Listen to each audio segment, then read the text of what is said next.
She had this incredible laugh, this giddy, slightly disconcerting laugh. Her name was... Martha. Got really manly hands, haven't you? Oh, yeah? Big, deep voice, chiseled jawline. Should be illegal to have your bone structure too, you know. Give me a number. We can arrange.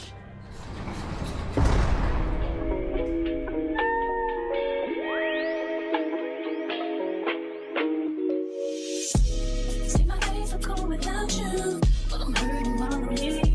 And though my heart can't take no more, I keep on running back to you. See my days are cold without you, but I'm hurting while I'm near you. And though my heart can't take no more, I keep on running back to you. Baby, I don't know why you're treating me so bad.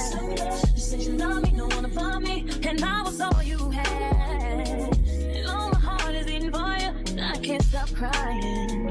I don't know how I allow you to treat me this way, and still I stay. See my days are cold without you, but I'm hurting while I'm here. And my heart can't take no more, I keep on running back to you. See my days are cold without you, but I'm hurting while I'm here. And my heart can't take no more, I keep on running back to you. Baby, I don't know why you wanna do me wrong. See when I'm home, I'm all alone, and you are always gone. Boy, you know I really love you, I can't deny. I can't see how you could bring me to so many tears after all these years. See my days are cold without you. My days, yeah. And though my heart can't take no more, I keep on running. Then it all remains the same, that you ain't never gonna change, never gonna change, never gonna change. My days are cold, baby. And though my heart can't take no more, I keep on running back to you. See my days are cold without you. I'm hurting while I'm here. And though my heart can't take no more, I keep on running back to you. Why you hurt me, leave me like this hurting. Oh, I gave you all my heart, and all you did was tear it up. Hello, hello, hello, hello. How is everybody doing? I just felt like we needed to open with some foolish because everybody is foolish here in this show. For lack of a better word, thank you guys so much for being here. If you are just joining us, please hit that like button. Let me know if you can hear me and that everything sounds good. I want to tell you, I just so happened to watch this show. I am so disappointed in the fact that there was no promotion for this show, and I just so happened to throw it on because it was just something that was there. I am not going to waste any time. There is so much to talk about, and I want to make sure we cover as much as possible. It is absolutely amazing at how much we were able to fit into 7 30-minute episodes. Without further ado, I would like to welcome my guest to the stage and hear her thoughts on all things baby reindeer. Always watching is definitely in the house. Hello, hello, hello. Hi, how are you? I am great. Like, I'm so glad you're here. Thank you so much. Thank you so much. I know that this is I know for some, well, I know the people that I ask, because I have my regulars that I have on here. I felt like this was a little bit more divisive of a subject matter than they cared for and didn't want to talk about it. I think that portion of the show is kind of eclipsing how good the show is. This show is really, really good. What did you think about this show? I thought it was exceptional. And I think we haven't seen it, like this type of story from the male perspective, especially. Mm-hmm. And especially post Me Too. Like this takes place prior. Yeah. And I just think it's like I May Destroy You, like must watch viewing. Oh man, we that's what I'm so glad you're here, and I'm so glad that you said that, because I know that's kind of where we met each other on this platform. Well, I know myself, this was the first thing I ever discussed when I made my first video for YouTube. And I just put a collection of these things here, and it was, familiar, but it was uniquely its own thing. This definitely gave I May Destroy You, because if you've seen the show, it's based in truth, with our lead character writing and creating the show, and also kind of reenacting in a roundabout way an assault that took place with her, and just following the beats of things like assault and what can happen with you afterwards, but not just her, with her friends group as well, from a female best friend to a gay male friend as well. So it was a whole lot of that. And then we have things. I had the king of comedy here as well as the Joker. Like it was this was a collection of things here, y'all. This show was so good. But I think the most intriguing part was the based on a true story. You know, we hear that so often with everything, especially movies. It's kind of a draw, and it's like, ooh. But I think, especially if you review film, you take based on a true story with a grain of salt. Like, okay, so that means about 25% of this is maybe accurate. This is pretty damn accurate, and that's scary to me. That's really scary to me. How did you feel about just all the things that they were able to encapsulate with this show, and it actually being really based on a true story? I mean, I'm excited to go through all your icons because there's a lot to unpack. Based on a true story, I feel you. Whenever someone says based on a true story, you do have to take it with a grain of salt. Yeah. But in this case, there were just what I appreciated about the show is that he didn't demonize Martha, and he also held himself accountable. So it was a lot easier to lean into it. I'm like, so I kind of left the show winded. I was like, well, I like binge watched it all the way through, and I was like I wanted more, but I was also like kind of satisfied, but it was so many thoughts rushing into my head as to how were they able to fit all of those things in. And I think maybe the best person to start with is probably our lead. Our lead here. We get the king of comedy aspect here with because I was like, why does this seem so familiar with him being into the stand-up comedy, the stalker aspect, and this being really dark humor. With the subject matter, I was so surprised at how funny the show was. It's extremely So funny.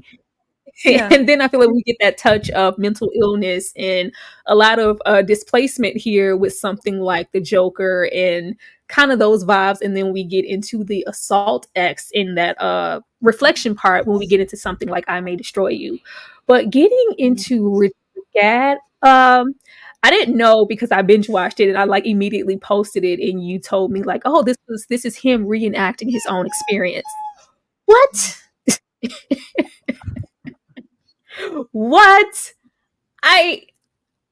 It takes a certain kind of person to be able to be this transparent. But how did you feel whenever you realized that, he not only wrote this and created it, but he is starring in it and pretty much going beat by beat with the things that took place with him? Like this had to be incredibly hard. Actually, I really want to go back to what you said earlier in the previous slide, referring to Kings of Comedy and the Joker. Because with King of Comedy, what I find, like, he was definitely inspired by this. And sometimes I felt like his character was almost a better written Joker in some ways. Mm-hmm. Because with King of Comedy, we know that Robert De Niro is off his rocker. Yes. And we usually only follow the person that's disturbed. We never really get Jerry's side. Yeah. And so with this, we get the other side of it. Like, we get glimpses into Martha's life. Like, we see that she's very distressed, but she's not really the focus of the series. Yeah. And you talked about the mental aspect of it because Donny himself is not all the way up there. Mm-mm. Yeah. No. He's not all the way up there either. When we start in contrast to Martha, we have expectations for him to be. So when we find out he isn't, it's like, oh my, what? Yeah. What? And they do toy with that where you're not sure if what he's seeing in Martha, because he does mention after the assault, like he felt like everyone could see him. So sometimes I felt like, is Martha saying these things or is he imagining her saying these things? Like there is that kind of Joker aspect to it where you're like, is this guy nuts? Like, is this really? I don't know what episode I got to, and I was like, I was getting the same feelings I got every time I watch American Psycho or movies like those movies that give you intel on what, I don't know if this person is a reliable narrator. I don't know if they're being truthful or honest with their feelings or their thoughts. Like you you want so badly, because we are following him. I'm trusting what he's saying, but through his actions, you see something totally different. So it's just like, are you being completely honest, with the things that took place here? And then later, this was just so intriguing to unfold, because I know for the most part, especially watching the trailer, you just automatically assume that this is your standard everyday stalker story. Oh, this relentless, person is following me and doing all these things, and then we just kind of get to, and it's just like, oh my god, this is so much more than that. This is so much more than that. And I was not at all prepared. But anything else on, the King of Comedy? Because I know a lot of people haven't, when I kept making the reference, we're like, what the hell? Like, what is this? Is this new? I was like, no, this is a very, old movie with Robert De Niro. So if anybody wants any intel or parallels between that film or The Joker or I May Destroy You, I definitely recommend that you check those 3 things out, and you will see, you will definitely see what we mean by this feeling really familiar but really uniquely his own. I definitely think that this was some inspiration for him. But how and when? No, go ahead. I want to go back to what you said about the unreliable narrator. This is very important, because even as a comedian, he's not funny. So he'd be doing the same act. Then sometimes they're laughing. I'm like, is this in his head? Like, there is those Joker moments where you're like, because the thing with Joker and King of Comedy is that they're not funny. They imagine themselves. They want the applause. They want the validation. And that's what that's what Donny wants. He wants to be a comedian for the admiration and the end result of it. But he's just not very good at it.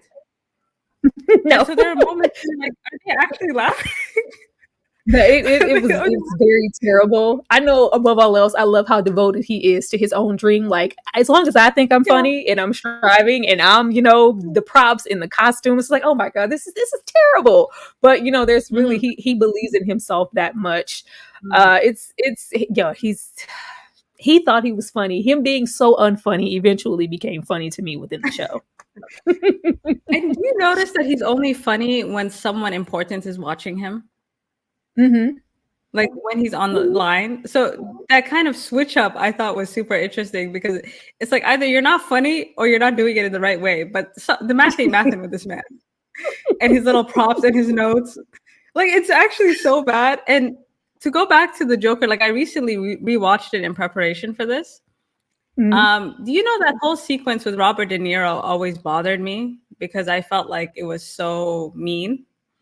And I think what I liked about this, because with Martha, the first time she's in the audience, he never uses her as like the butt of the joke. And what did you make of that? Like, he never I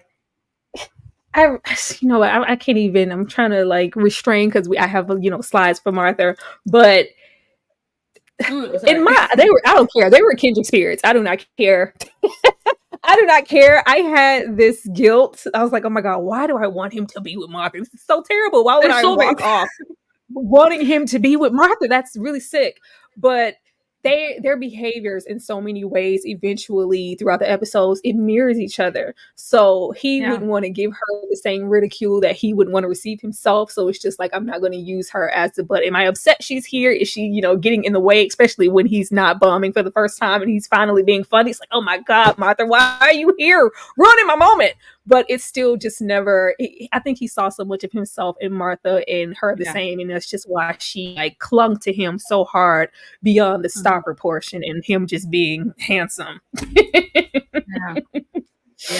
No. And we can get to that as well. But just to touch on I May Destroy You, I'm sure you have a slide about Darren and we can get deep into that. But what I liked about I May Destroy You is that you see the after effects of it. Yeah, and you see that here too. He puts himself in so much danger. Yeah, and so much turmoil. The shame. Like I felt like the narration in the show was really good. Yes. Narration is so necessary. I feel like it's overused a lot of the times, especially with film. Yes. You get opening and you get, it's just like sometimes it's overkill, but it's so necessary here to just hear him and kind of hear him reflect kind of past tense on what we currently see him going through. It was so good, y'all. Please watch this show. Please watch this show. I've had people, ask me about it and looking up and they see, the sexual aspect or the I guess the warning, and it's just like, well, what does that mean? And as soon as you mention, it's like, oh no, I'm good on that. I don't want to see that. It's like it's so many different layers here Yeah, you beyond have what to watch it. sexually, Yeah, it's maybe important. happening with Yeah. him. It's very important because just getting back into his transparency here, and Yeah. I felt like this was so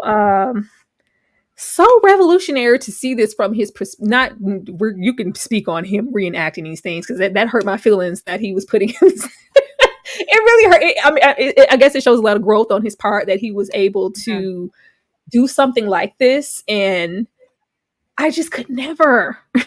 It was just too close for comfort to me, and you have to really be beyond something to be at a comfort level to go through the motions of this happening again, beat for beat, especially when we get to, Darren and those aspects. But even just the Martha situation, with everybody watching this show and everybody kind of seeking out who's Martha and who's Darren the writer, we want to know who the real people are. Do you feel like he is not doing the right thing by tying in? I can understand maybe Martha, but the writer Darren, I want to know who he is. I feel like this man should pay. And he's, very vocal at this moment about, oh my God, you guys need to leave it alone. Don't try to draw any real connections with who these people are. I didn't do this for that purpose. Just, watch it and love it for what it is. But it's kind of like the past is the past type situation. Mm-hmm. But when you watch someone like Darren, there's this, sense on the back of your neck, like he's still doing this and he's done it multiple times and you're allowing it to happen. You're not stopping him. Like, how do you feel about that? And do you feel like he has a responsibility to let people know who this man is? I'll address like the first part of what you said. So the fact that he played himself is like, not since Eminem have we seen such a compelling performance. Not a lot of people can play themselves. So I'm like, this is kind of nuts. And in terms of like, because from what I researched, like this series is a combination of two things. Like he had a play called Monkey See, Monkey Do.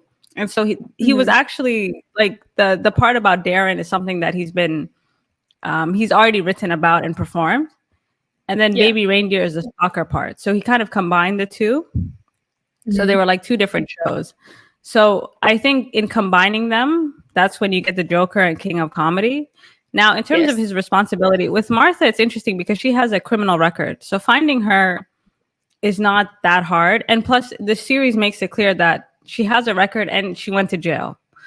So we know that she's held accountable. And I think what's disturbing, like why people are looking for him, is because it's never really made clear if he reported him. And it's never really made clear if Darren has been held accountable. Because if in the series he reported him, then we would assume, okay, maybe that he was held accountable. So there is that thing where you're like, has this guy been... Because someone like Darren doesn't stop. He evolves, he mutates. Yeah. And in terms of his responsibility, on one hand, I understood why, because he doesn't want it to turn into violence and he doesn't want people doxxed and things like that. But at the same time, based on what he portrayed in the show, this is a predator. This is like a serial rapist we're talking about. Gosh, it really upset me that... And with you saying like we don't know what happened, if you're going off the series and him kind of confronting him, and we're only being left with, I can't even get to the slide. My whole stomach sunk when he told him, I saw your stand up. That was really brave of you. I was like, oh my God. I was just really disgusted by that. And then just that aspect of him asking, we could work together and it won't be like last time. And he just says yes, and he leaves. Of course, he shook, and this clearly isn't what I think he set out to do going there, but it's just like, what are we supposed to do with that? Did he go to jail, or did you stay? Like, I just would hope that, like, I would hope that, because I saw that he's a part of, I can't remember the organization, but it's for men who have experienced assault in the industry, and just some type of foundation. With him coming from that kind of vantage point and giving us something like that, I would think that he wouldn't allow somebody like Darren to still be out and about and on the prowl. But the show does not give us closure on that end, and there is no public information about it, because Charlotte was looking so hard. I was looking so hard, but... Oh man, let me read some of these comments, y'all. Let's see. I feel like he is getting in secret because that person has power in the industry. But Thank you, her real review.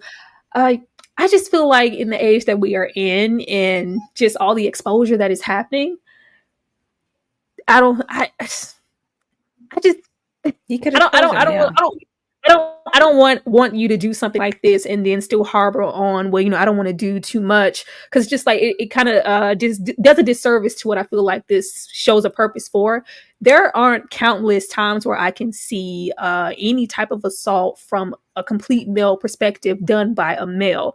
It's really stigmatized, and it's just something that we don't touch on in film or in shows. We see it all the time, with women, but we never see it. And the way that this could maybe empower somebody else, celebrity or not, to come out, I would think that we would want to, hold this to a higher standard to not protect anybody, even if they have power or not. Like, because if you look on the internet, people are clamoring at anybody with red hair and a beard of a certain age in the UK. Anyone that looks like they're, to see if this is that person. So that just absolutely shouldn't be that.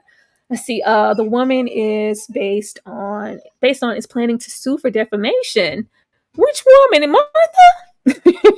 Martha, is that a thing now? Like, I mean, he did say that from what I could see, the stalking or all the aspects of Martha happened over a few years of time. When even just here, I think we get a 6-month period. And he goes on to say, even I think in the end, we do have Martha go to jail. But he says in real life, he did not do that. He didn't want to put her through that, or, seeing, himself and her and, her struggling mentally is just not an aspect of her being some deranged stalker. Martha isn't okay. So why would I subject her to being in jail? So, but other than that, he states that, all of this is pretty much accurate. Of course, it's, spliced. We have to do a little glitter and whatnot for this to be an intriguing story. But for the most part, this is based in truth. So I don't know what Martha would be stalking for. I mean, not stalking, what she would be suing for. But I think above all else, it'll probably be because, like you said, she does have a record and she's probably the least hardest to find and match a face to. So maybe she is experiencing people finding out who she is and, oh my God, Martha, and, doing what people do when they find real life people. So maybe that's why she's suing. Oh, yeah, but she's being trolled. Yeah, definitely. They found her quick, too. They found her. Prop comedy sucks. Absolutely does. Bree's in the house. Hello, Bree. Thank you so much for being here. But either way, I commend him for what he was able to do here. Not just that transparency of being able to portray himself in these situations to be okay, but just creating and writing the show. This show is really, really good. And from what I could see, really he doesn't have. This is like his first, really hop out, out the gate, and I'm like, oh my God, I can't wait to see what he does next. This is really, really good, even though it is extremely emotional, dark, and personal. But leaving this and kind of getting more into the show. Let's see. Jessica Gunning is a force. When Donny met Martha, when misery loves company, the stalker. I felt sorry for her. I'm a lawyer with no money. Honestly, can't afford a cup of tea. I can't. This was Cameron. So good. Like, the photoshopping made me laugh.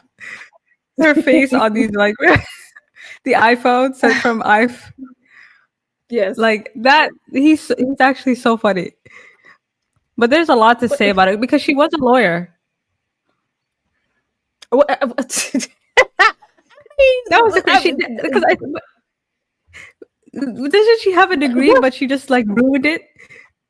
I mean, we saw it. Like, I just really felt like as soon as Martha put down in the building, she never got to like front one case. She started stalking whoever she was tied to immediately. It just always felt like this was maybe her narrative, and I just don't feel like we got a lot of time with Martha the lawyer. But the actress portraying Martha, so good. I need to see her more. I need to see her more. I see that she is, of course, based in more of the UK in theater. But oh my gosh, like Martha was scary as hell. She was like scary and funny and sympathetic.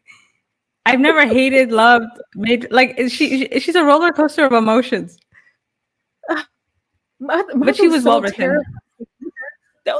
Martha just terrifying. Like, I never thought I could feel just be in fear for somebody and be sympathetic for them. And that's crazy because it's kind of like what Donny is going through also. Like, he's in fear of Martha, but he's sympathetic to her 24/7 also. And we find ourselves kind of doing the same thing with her. It was crazy just to see like the initial meeting, how detached she is kind of from reality, her coming in and, you know, smiling and the lipstick. And she's Mother's an open book as far as how she feels about him and her expectations for whatever this is. And then because I think I can't remember. I think we open with him. We're filing back from him filing a report on Martha. And it's just kind of like, we're going through this roller coaster ride of him kind of pushing her away, but not really. How did you feel about that? We can get to the masculinity aspect of it, but the actress who plays Martha, what I liked about it, because this could have turned very cruel, like just have this overweight, overaged woman that we're just going to make fun of and demonize. Like, the thing about her is that the way that she plays her, he makes her a full person. You know, it never becomes a caricature of a stalker. And although we don't find out that much about her, like you said, the show isn't that interested in her backstory or how she became the way that she became. Because we're seeing things through Donny's eyes, we kind of understand how things escalate. And I'm not gonna lie, some of why Martha was angry, it did make sense because he did lead her on. Yeah, he lead her on. It's like you really like raving a red rag to a bull. You know, it's a bit.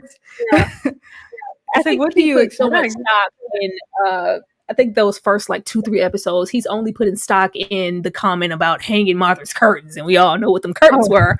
But it's like you did so many other things to kind of gaslight her into maybe feeling like, and all she needed was a little bit of gas, honey. She needed a little gas to go a long way. A little bit. You did so much to maybe make her feel like, you know what, maybe he likes me just as much as I like him. Like, he gave her just an ounce of validation because he wanted validation as well.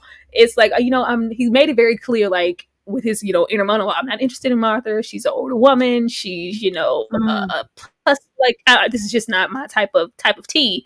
But as soon as we are stroking egos and playing compliments, and I think she really kind of latched on when she mentions that she's seen his comedy, and it's just like, that's the one thing that he really wants success in, and the way that she is, you know, giving him all of this praise. It's just like, she's telling me what I want to hear, so I'm going to keep her around. But I also really don't, like, you can't have it both ways. you can't have it both ways.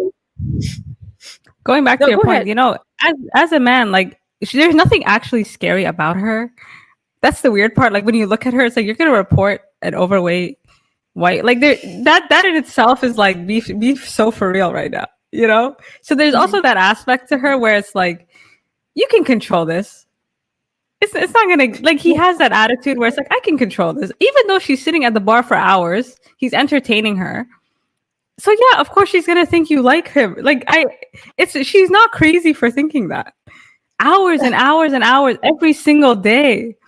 And he gives her the cup on that. Like, he never questions her. He listens to her like she's actually legitimate, having full conversations. So as far as she's concerned, he's in on it. Having these conversations after, I think, as soon as he went home, because he, you know, we were very adamant about, you know, she's trying so hard to get that number. Like, I'm not giving you my number. I don't know where you got my damn email, but I'm definitely not trying to have that connection with you. Where did she get his email? You know, once he looks her up and sees this extent of her stalking and the jail time and what she's capable of, when he didn't push her away, I was like, okay, something's wrong here. He's not okay. Yeah. And then when we get, you know, from the really calm, oh, I'm just, you know, positive and all this admiration, Martha, to as soon as we tell Martha or do something that she doesn't want to hear, we get these tantrums and these like really severe outbursts that are just terrifying. He still didn't run. The show was so smart in that in the first episode, he finds out how dangerous she is. So at this point, we understand that this is not about Martha. This will be about Donny. Because there's no logic to lead someone this violent along. So at that point, you're like, okay, well, you also not right in the head. Like, you're looking for something in this woman. Because there is that kind of like, I want to see where this goes. You know, like maybe this will make a good actor story later. Like there is something about him that's very like let's just see. You know, because like he wasn't afraid of it. She's such an open book. She, you know, drops little nuggets of, you know, I follow you home. I know where you live. I know, you know, your path. Her just showing up randomly at the comedy show, and he's on edge. But as soon as it's like, oh, she's here, but she's enhancing. She's adding on to my joke. She's making me funny. The crowd is loving this. And then they go out and they sit on that bench and they're talking. It's just like, why are you entertaining? I think I wanted so badly for him to be the sane one and for him to be the logical one, because we do start with him reporting her. And it's like, you know, if you're, and then you see this, it's like, well, hell, you're reporting her? Like, did you not, you know, contribute to her behavior? But it's just really good. And it's just really intriguing. And I thought Jessica Gunning was freaking amazing. Like, oh my gosh. Yeah, you know, the scene at the bench was spectacular because that whole thing, like she literally unzipped him. I'm like, sir, I need you to go to the police. Yeah, and I think he liked having that fan. Like she was also a fan, and I think that was also a part of it. Like, oh, someone who can feed my ego. Like, you know, I love horror. I really do. Oh gosh, Kendrick Spirits. I'm telling you, I love me some horror. There was something so horrific about her following him, and when they're under the crossway, the path by the bridge in the water, and he's like, you know, I'm not playing, like, stop following me. And she's just so relentless and jolly, and she's like, poke. I was like, oh my God, this is so scary. This is so scary. And then when she, you know, physically touches him, this unwarranted touch, this assault, and it's like, you know, I didn't do anything. I didn't stop her. Like, why didn't I stop her? And we keep having her say, somebody hurt you. Somebody did something to you, didn't they? I was like, oh my gosh, are we going to go there? When we had Martha say that, because Martha knows everything about him, everything, even the unsavory thing. Yeah. I don't know. That's when I get into that Kendrick spirit, because even if we know and we've tread everything to know things about him that was in the public domain, because, you know, once we meet him, it's the emails and the Facebook and she's, you know, an investigator. But unless they had some type of Kendrick connection, how would she know, like, somebody did something to you? Like, how does she know that? That wasn't, you know, some information that he had out on a public platform for her to stalk or study. It just was, I think it was just something inward for her to know and identify, because maybe something occurred with Martha. I don't know. Like, it was just so sad. And I was just really in fear for him. I just knew somebody was going to die before the show went on. You know, to go back to this point, like, how did she know? Because she would say this repeatedly to him. Someone hurt you. Some part of me thought that was in his head. Like, he heard her saying it. That's where the Kings of like the Joker part comes in, where you're like, is she saying this, or is this something that he's internalized? We could go there. We could, because that aspect of him being an unreliable narrator, he could be, these things could be physically happening, but he could mentally notate it as, I'm allowing this to happen because somebody hurt me, didn't I? And it could not be Martha saying something, or it could be her verbally. You just don't know. And that's why the show is so good. It's so good. You know, the whole thing about the bridge, that was quite traumatic, because we find out later why he's paralyzed. But there is this aspect to him, like there's a detachment to him. Yeah. That's quite alarming. And Martha, like, he doesn't have boundaries with her. He toys with it. And we can get into the Darren episode, but he's like, she was kind of like an inevitable thing to happen to him. Like, it just seemed like he was on a downward spiral anyway. So once she came in, it was like a blessing and a curse at the same time. I mean, we can discuss it, because, you know, Darren is a whole topic to discuss, but even when he first meets Darren and he's kind of singled out, he has such a desperate need to fit in and get to where he feels like could be successful, and he's kind of being shunned in that moment by those group of men. And, you know, there is that question of his masculinity and just him fitting in and kind of just being outward. And, you know, if you're a predator, you sense things and you prey on people you feel like you can. There is just such a broken, desperate sensitivity to him that he saw, and it was just like, I can make this person a victim. And of course, we saw exactly what happened with that. And there was just that sense of maybe Martha seeing that too, and him seeing that, and Martha, it was just, they're Kendrick Spirits. I don't care. I'm just going to accept how I feel about it. Because I felt so bad. Like, why the hell would you want him to end up with Martha? Like, Martha's terrible, but he's terrible also. Martha's damaged, but he's damaged also. Yeah. It's just so It's so much. And he always tries to give her the benefit of the doubt. Every time. Every time. He's like, no, I feel bad for the first thing he said when the series started. I felt bad for her. Yeah. She felt bad for him too. Yeah, she felt that's the thing she felt bad for him too. Like, she felt bad for him too. Like I loved how eventually, even though Martha is, supposed to be the set villain or whatever, eventually we keep seeing him mirror the same. They go back and forth mirroring each other's behavior. Eventually he's, even if he does have his own reasons for whatever he's validating it for, because he eventually is just trying to incriminate her to get her away. Like he's eventually stalking her. He's, he's it's just, they're Kendrick Spears people. I can't explain it. Watch the show. It's, I don't know. I absolutely don't know. But getting beyond Miss Martha and getting into more of that volatile behavior. Is it wrong that I wanted Donny to just give in to Martha? Trauma bonds, validation, unhealthy infatuation, emails, harassment, delusion, violent, dangerous impulses, menacing, invading, assaulter. The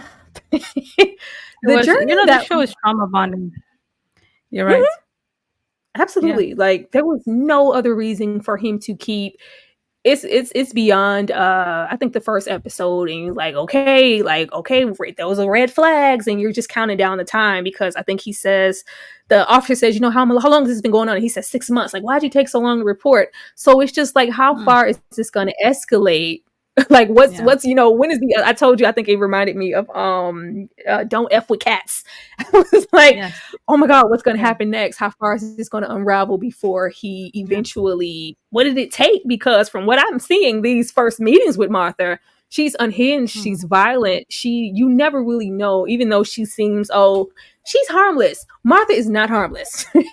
No, Martha is in no way harmless. She's harmless until a certain switch turns on in her, and she becomes a totally like a lunatic. Like it's crazy. So they have this bond, they have this connection, and I kept feeling bad about like just go with Martha and just give in to Martha. Like just I kept seeing their behavior near each other. And then once we get to the last episode and we get into his feelings and his emotions towards Martha, I was like, I felt so validated. I was like, see, that's why I felt the way I felt. that was this connection. But how did you feel about the trauma bonds and the unhealthy relationships and just kind of the unraveling of Martha? Even though we don't get a whole lot of backstory with Martha was an adventure to watch, and she was I never knew what she was going to do next. And that's scary. All right to remember. Going back to what you said, we don't get much about her, but from the beginning, he gives her a whole narrative, sitting there, imagining her scrolling through Instagram. Like he creates a whole narrative that we're not even sure is true. For all we know, Martha has always been crazy. Maybe she was always entitled. Like we don't actually know why she is the way she is, but he projects an entire backstory on this woman. And because of that, he downplays all the crazy that she's doing, because she, like, a lot of her violence escalates, but it escalates quite slowly. It's not sudden. She warns him. He never really pushes her back. Like that point, there was a scene in the alleyway when she's like, I'm not going to abide by that. She's so funny. It's like, like, I hope you're not leading me on. And at first I'm like, lady, you're crazy. But then at the same time, I'm like, he is leading her on. Yeah. Because he doesn't react even to it.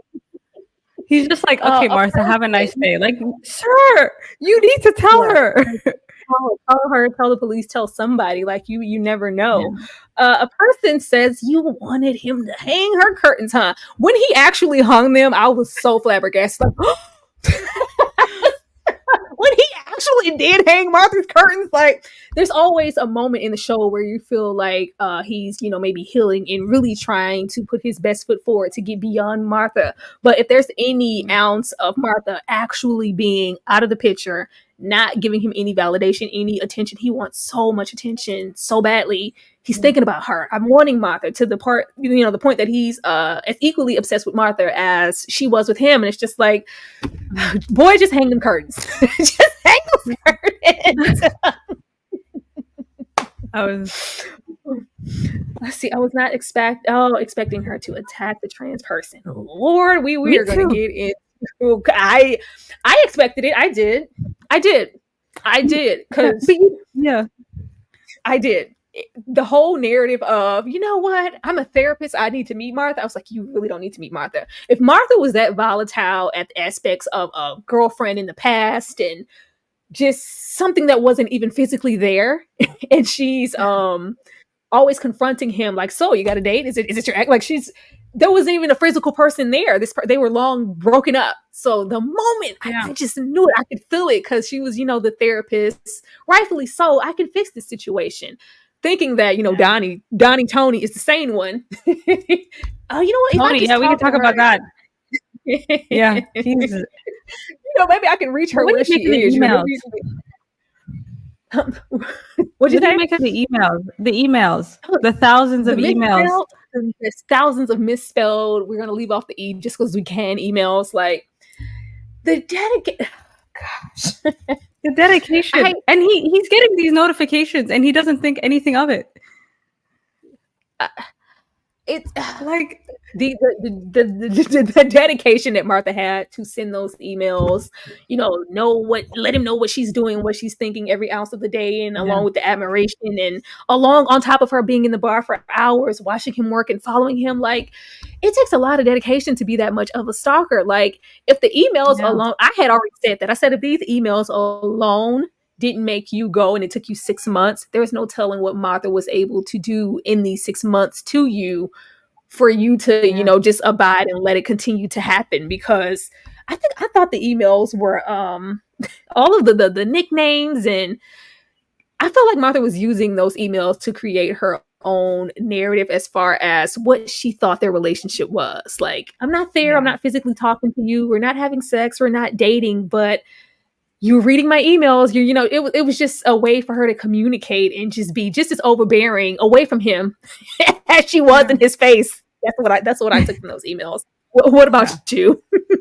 Yeah, same thing. It's like a way to construct an imaginary relationship that's not there. Oh man, she needs to be in more stuff. She was just amazing. I loved how flawed they both were. Like, nobody, like, you just expect for which is his own narrative. Everybody expects for a victim to be completely innocent and completely unscathed, and you have to be this type of person in order to be a victim. Donny is not a good person all the time. No, Donny is a very flawed, broken emotionally. Like, he isn't the best person. And I just love just how damaged they were. We don't see these people enough. Everybody is not an angel. It's good.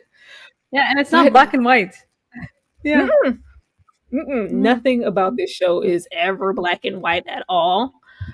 But into them being kindred spirits. What's wrong with Donny, the aspiring comedian? I put where self-loathing meets shame. I just felt like once we, get more into his narrative, I put the barkeep up there, the owner of the bar, because I felt like those were the moments that we were even before we get into what happened to him and why he's acting this way, there seems to be a question of him not fitting in because he doesn't feel as masculine or as, brutish or, as all the men that are surrounding him.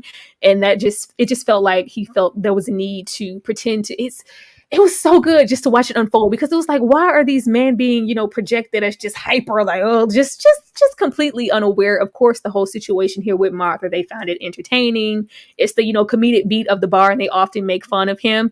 And it's just like, once again, and we know why, there was just this need to kind of fit in because he didn't feel like he was masculine enough.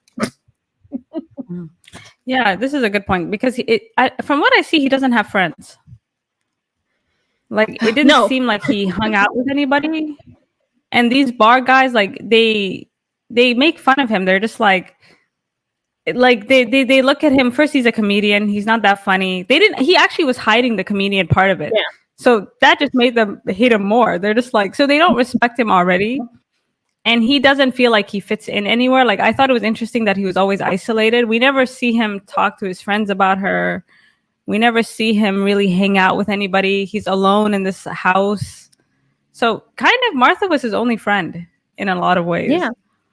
Nobody. I wanted so badly to know more of his backstory because we not only see that he has no connection to any like maybe male friends or just friends at all, and then you have the aspect once again getting into that self-loathing and him just not feeling like he's worth anything. I'm not really being this comedian that I want to be so badly. I have Martha here, and then you get the aspect of the home life in this broken relationship, but he's still living with her mother. It's just like, what exactly do I have? I have absolutely nothing. So then you have a Martha come along and give him and tell him everything he ever wanted to hear about himself. And it's just like, I'm loving this. He's just so broken. I was like, oh my goodness, this is so sad. This is so sad. Himself at all. At all, because the bar owner he takes it like, oh, you guys must be friends. Like they're not reading into the fact that this guy is, and a lot of it is his fault because it's like, listen, this girl was chilling at the bar for hours. As far as these guys are concerned, y'all are friends. Y'all are kicking it.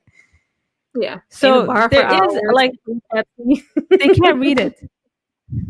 Hours and days every day, and they never thought to ask him like, so Donny, like, what's up, like. But he's clearly embarrassed at the aspect like, you think I would ever be like you? I would never like look at her. Look like this. Like, you think I would ever give her the time of day? But even though he can be embarrassed, he can be ashamed. He's still keeping Martha around for validation. Like to have so much, which we get more into as it unfolds. There was so much self-hatred on his part. It was so sad. And then just to know that like this just feels like something someone wrote and it's not true. it feels like a really well-written story. So the fact that, we're getting a display of not only somebody having these emotions, but a man having these emotions. He's so vulnerable and broken and just that loss of self. I just kept waiting, like, when are we going to get some backstory? When are we going to meet his parents? When are we going to go to the past? I need to know more. I need to know why he is in this headspace and why we are allowing Martha to continue to run rampant. But, like, because he was living with the girlfriend's mom, I was like, could he not go home? I was wondering, and that was so weird. I was like, whose mom would let that whole living arrangement? I'm like, are you that charming, Donny? Like, that's crazy in London. I spent 50% of this show thinking that he was running from family trauma. With the conversation of her going, someone did something to you, whether it was mentally internal for him or not, I spent 50% going, he is attaching himself to these people and having this self-loathing, wanting this validation because something happened to him as a kid, something happened with his family. Yeah. Why is he so distant? And why haven't we seen?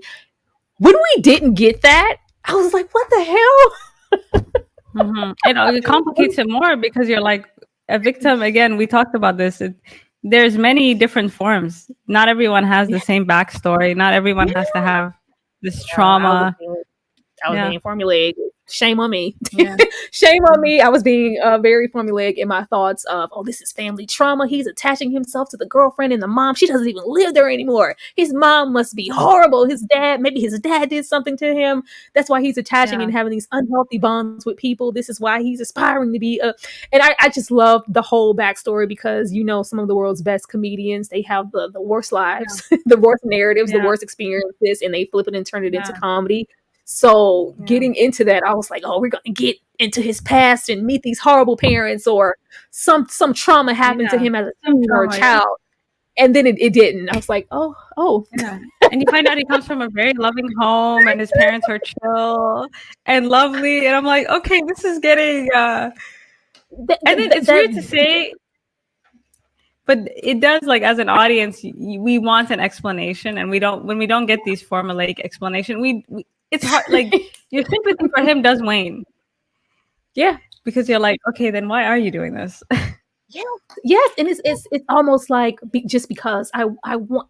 It's like he feels like this is what I deserve, and it's just like normally something happens for people to feel like this is what he deserves or this is what I deserve, but. It seems like there was these displaced, clearly, once we get into his narrative, there were these displaced feelings of aspiring to be something because I feel like nothing way before he ever met Darren in the assaulted place. So it was just like, what?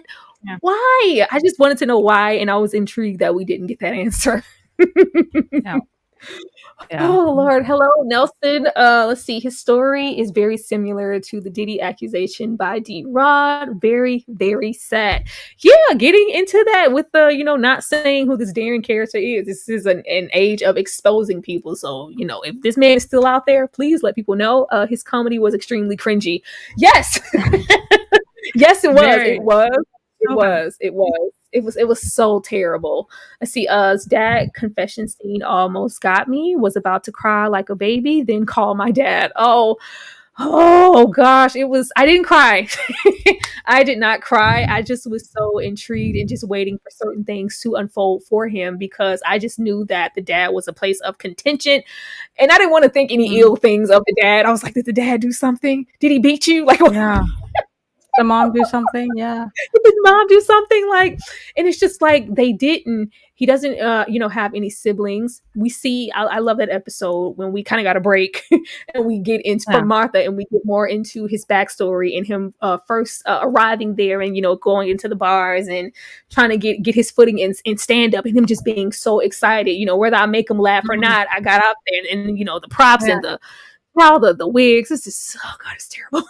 It's so terrible, but he's so excited to become something or make a name for himself. He wants to be a comedian so bad, but it's like once we get beyond that, we're not drawing a line as far as what we're willing to put ourselves through, our bodies through, our mental through to maybe be a comedian or have some success. But I wanted to know why he didn't, and we don't know. We don't know. Yeah, the part about him being a comedian, specifically not a very good comedian, is important because you can have dreams, but those dreams might not have you. He really pursues it. Kiss me, Tony. And I need to meet Martha. I'm a therapist. Donny, the liar, the manipulator, cheating, self-sabotager. The actress here, Nava Moa, So I don't know if I'm saying it right. She was so good. And I went to look immediately because I wasn't sure because I was like, in this day and age, I would hope that we don't have a cisgender woman portraying a transgender woman. She's actually a transgender woman. So I was like, okay, we're good. Which I love because it reflected in the aspects of how she portrayed this character and it kind of felt lived in, like maybe she's had, whether it was, verbatim or not, shared this kind of experience of getting comfortable in her own self and her own body. When we get into him, trolling the trans site, and I just thought maybe he, because at this point I was still expecting him to be a good person and be the same person. Okay, so he's also interested in transgender women, and then when we find out that she thinks he's trans as well, I was like, oh, you liar. And the profile, the lying about the name and the job and all this stuff.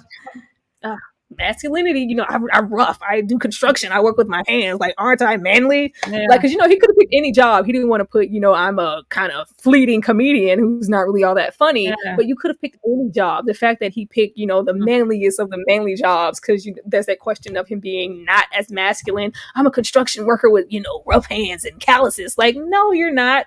What got me about what got me about a construction worker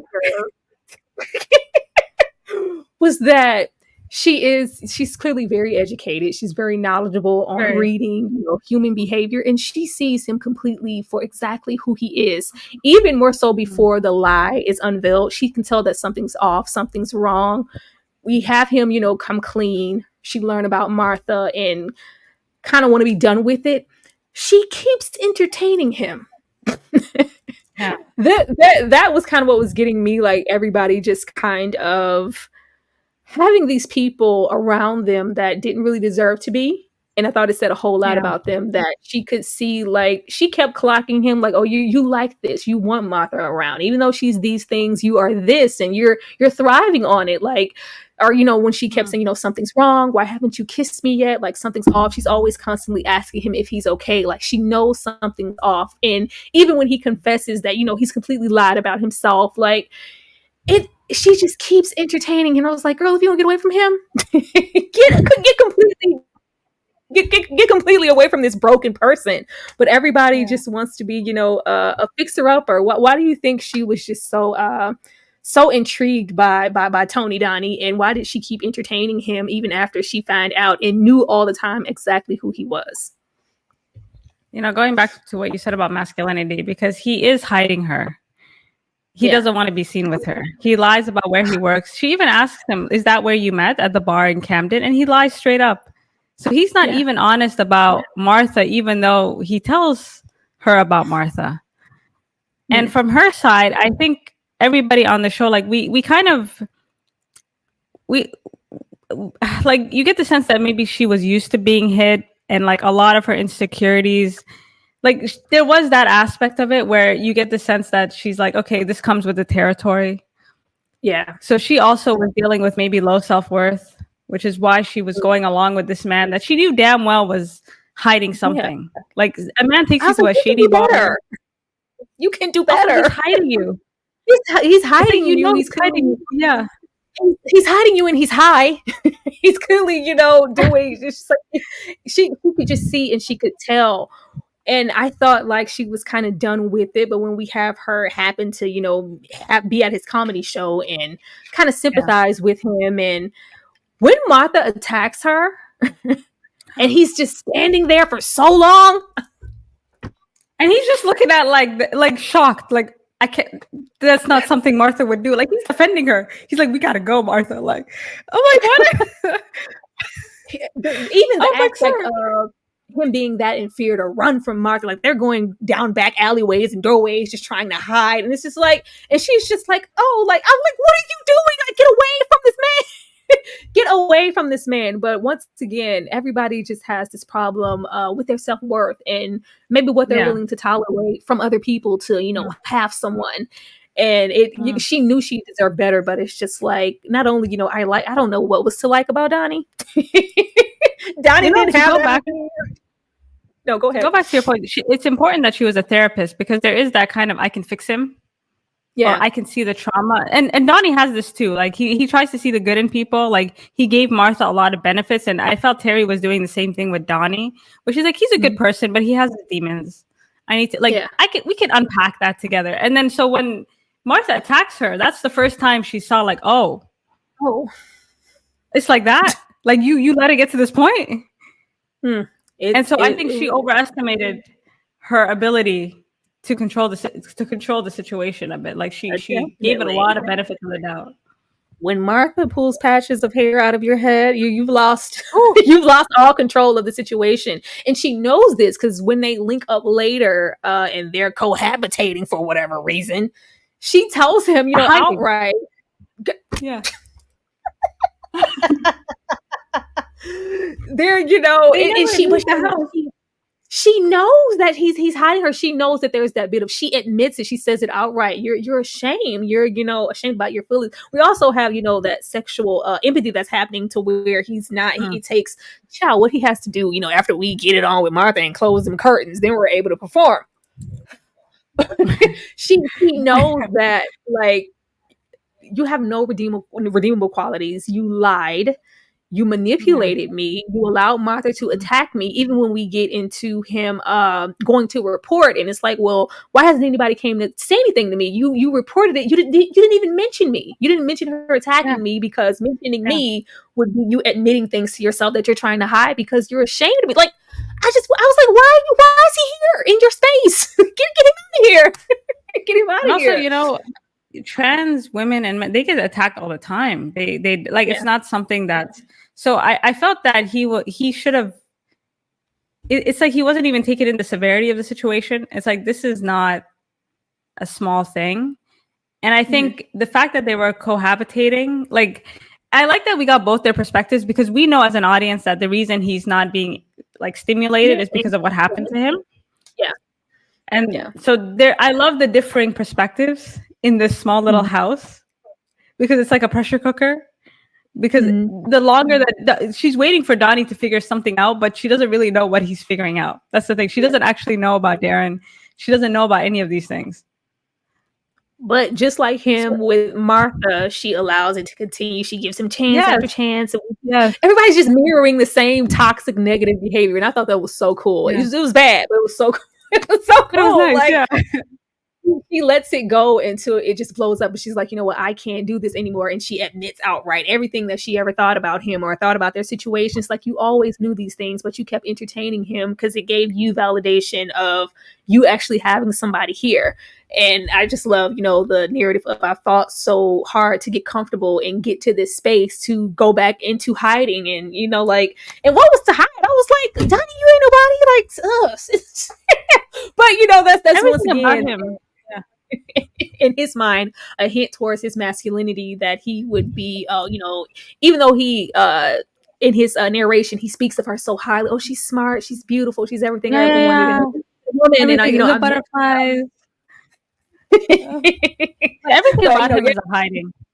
He hides everything. He hides the fact that he's a comedian. He hides his girlfriend. He hides his trauma. Like, it takes such force for him to come out. Yeah. I just love. I hated that moment where Martha attacked her, but when she outright pretty much says that you're in here hanging out with a trans woman, how dare you? And he's just like taken aback, like, she's trans, like you like, oh, like who, like, did anybody hear? Like, you was acting like, oh, like, you met me on a trans site, you met me, you said you were trans also. But it's just like, that shock or that moment on the train where she says, kiss me, and he's looking around at all the men that he feels like are watching him, or it was more than just the trauma. There was that hint of, can they tell that I'm not as manly? Can they tell, like I can't, like, I just can't do this. He just has so many problems, and I just want to know, as a bright, beautiful therapist, why we were allowing this man in our space for that long. But once again, everybody is. But you said it because he's also using her to work out his own trauma. She's like a safe space. So there is that aspect to it. And she knows it. She can see it. He has trauma written all over him. She thought she was going to fix this and fix Martha. Like, child, when Martha pulled my hair out the scalp, I would have been gone. He would have never saw me. He would have never saw me again. I'm sorry. He was absolutely never, ever saw me again. But moving beyond her, she was just absolutely amazing. I'm hoping to see her in more things also. Entrapment, false promises, predatory behavior, drugs, and assault. Somebody hurt you. Oh my God, why keep returning? I was waiting on this. I was so waiting on, but at this point, I was expecting some past trauma with his family, or a father or a friend, or something happened in his childhood, and he's running away from home for that reason. So when we meet Mr. Darren, I was like, oh my God, this is it. I was like on pins and needles that whole entire episode. His agenda is so outward. It's clear. Yeah. We see the aspiring, the comedy, him and the classes and the acting, and where he initially meets his girlfriend, and him being there and being vibrant and trying to pursue his dreams.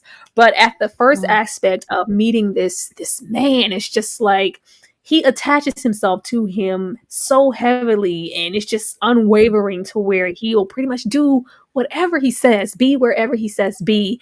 Or even that moment where I think he baited him with the whole comedy situation, and him, staging the bar, and I actually have fans. There was actually an audience, and he's really giving him them endorphins of what he wants as far as comedian and in that success, and then he disappears and it's gone. And he just kind of, the moment he calls, the first he's just, longing and waiting. And as soon as he does, it's just like, oh my God, I don't want that to happen. That same success that he gave me in that bar, I want that to happen again. And even the aspect, the scripts and all of these things that he's saying that he could do for him, he just pushes it so far. It's like we see the all the meetings, them hanging out, the drugs, and he's kind of testing the waters to see what he can and can't do around him and indulge. And once we get him in the actual apartment, it's all bets are off. If you're willing to go this far and do this much, what else can I do? And he just keeps pushing. I thought when we have the first scenario of him being pretty much drugged in a sense and assaulted, and him kind of being aware, and he's asking him, not to do that. And I'm not sure if he leaves or not, but he sees what his intentions are, and it's something that is unwarranted for him. I thought I literally thought that was the touch or the assault aspect of it, and he wouldn't return. When he kept going back, I was so taken aback. I was how did you feel about, I just said a whole lot, I'm sorry. But how did you feel about meeting Darren and him recognizing that he was an easy mark to be preyed upon and eventually did prey on him? Going back to the beginning, like when he first meets Darren, he's going to the Edinburgh Fringe Festival. So he's a bright-eyed young comedian, even though he doesn't look it. But he is. I'm like, you look the same, bro. Like, okay, yeah, but the beard. He just knows it. And it's kind of his first time like at show business. And so you see that he's very awkward. Like he's trying to socialize, he's trying to network, but he's not very good at it. And plus his act isn't very good. And so when he meets Darren and he finds out he's this famous writer, it felt like he was starstruck. Yeah. Like he was almost like, oh, no way. Like it's like the closest to fame he's ever gotten. And this person was giving him time. And so the way that Darren was able to build his confidence and make him feel like he had potential, I think was addictive, especially when you're at that young age, kind of like, oh, this person sees potential in me.